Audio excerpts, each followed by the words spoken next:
Start. रोज़मर्रा की ज़िंदगी के बीच अपने आसपास दो साथियों के बीच इस तरह की प्रतिक्रिया से हम अनजान नहीं होंगे, जिसमें एक व्यक्ति दूसरे को कहता है, क्या कहा, मैं खुद को बदलने की कोशिश करूं, मुझ में ऐसी कौन सी कमी है, कमी मुझ में नहीं तुम में है। ऐसे आरोप प्रत्यारोप की आवाज़ों के भीतर जाने कितने खूबसूरत रिश्ते बेमौत मर जाते हैं। अगर हम दोनों पक्ष से अलग अलग बात करें तब दोनों सही लगेंगे, लेकिन फिर भी रिश्ते में तनाव आ जाता है। इसका कारण क्या है? एक वाक्य में निर्णय सुनाना हो तो हम सब कहेंगे कि इस रिश्ते को फलां के अहंकार ने ख़त्म कर दिया। अगर यह सच है तो आखिर इस अहंकार की वजह क्या है? दरअसल किसी इंसान के अंदर उपजा श्रेष्ठता का भाव ही अहंकार की असली वजह है। अहंकारी व्यक्ति समझ ही नहीं पाता कि उसका आत्मसम्मान कब अहंकार में बदल गया। आजकल एक नया चलन शुरू हुआ है, मैं जैसा हूँ, जैसी हूँ, सबसे बेहतर हूँ। यह बात अगर आत्मविश्वास बढ़ाने के लिए है तो बहुत अच्छी है, लेकिन अगर हम इसकी आड़ में किसी और के दर्द का कारण बन रहे हैं तो हमें सोचना होगा, अगर हम हर स्थिति में सही है तो क्या फ़र्क रह गया हम में और उस शिक्षक में जिसने बच्चों को मार पीट कर पढ़ाना ही पढ़ाने का सही तरीका माना? क्या फ़र्क रह गया हम में और उस सोच में जिसमें कमज़ोर और वंचितों के दर्द को उनकी किस्मत कहकर अनदेखा किया गया? और क्या फ़र्क रह गया हम में और उस मानसिकता में जिसमें लड़की को खुली तिजोरी, पराया धन, सफ़ेद चादर, हीरा आदि की उपाधि देकर उसके हार्ड मांस के तन और कोमल मन का अस्तित्व ही नकार दिया गया? हम इस नए चलन को अपने बच्चों में भी भर रहे हैं। उन कच्चे घड़ों को यूं आर द बेस्ट और प्राउड ऑफ यू जैसे वाक्यांशों से भरते जा रहे हैं। सरल और विनम्रता की जगह हमने उनमें श्रेष्ठता के, अहंकार के बोध के कंकड़ डाल दिए हैं।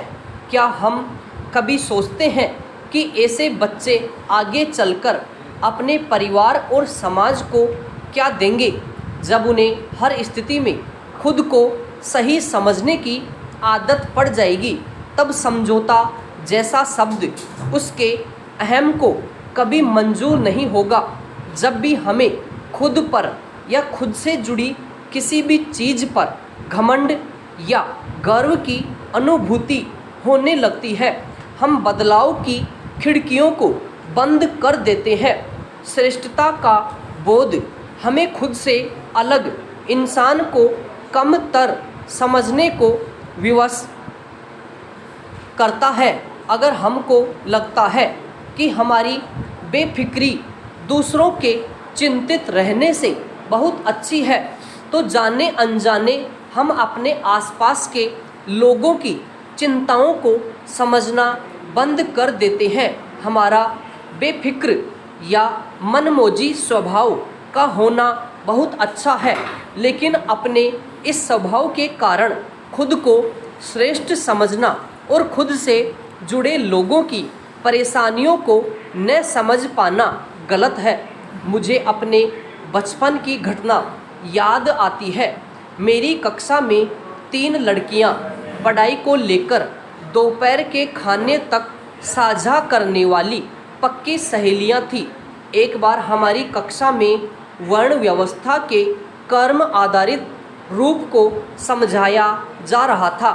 कक्षा समाप्त होने के बाद हम सब सहेलियां इस विषय पर चर्चा करने लगी कि अब इस युग में वर्ण विधान का कोई अर्थ नहीं बचा है।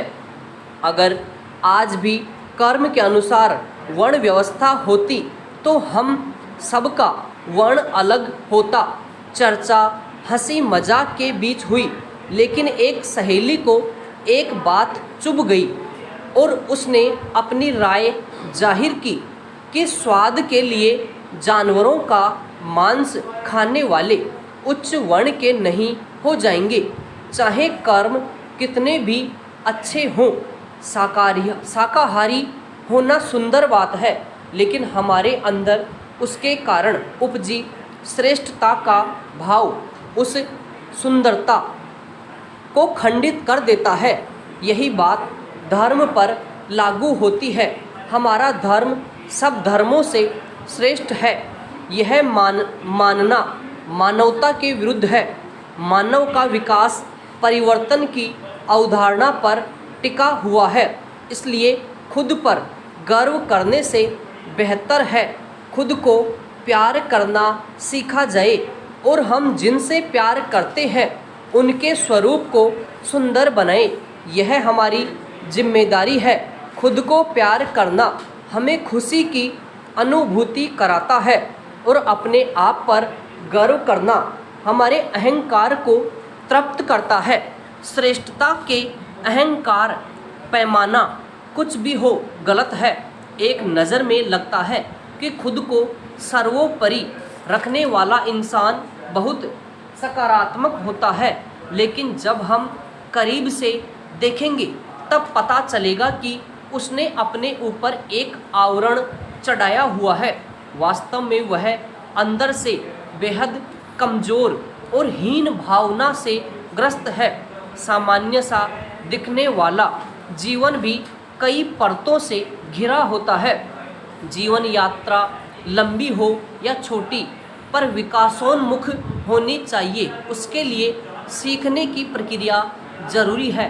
हम इस ब्रह्मांड की बहुत छोटी सी शय है। हमारा अस्तित्व एक चुटकी भर राख के अलावा कुछ नहीं है। हमने अपनी आत्मा पर दुनियादारी की लेप चढ़ा ली है, जबकि दया, करुणा, प्रेम ही मानवता की प्रथम शर्त है। और ये वे लेप हैं जिनको लगाने से हमारा स्वयं सुगंधित होता है। अपनी आत्मा को इस भीनी खुशबू से धोते रहना चाहिए।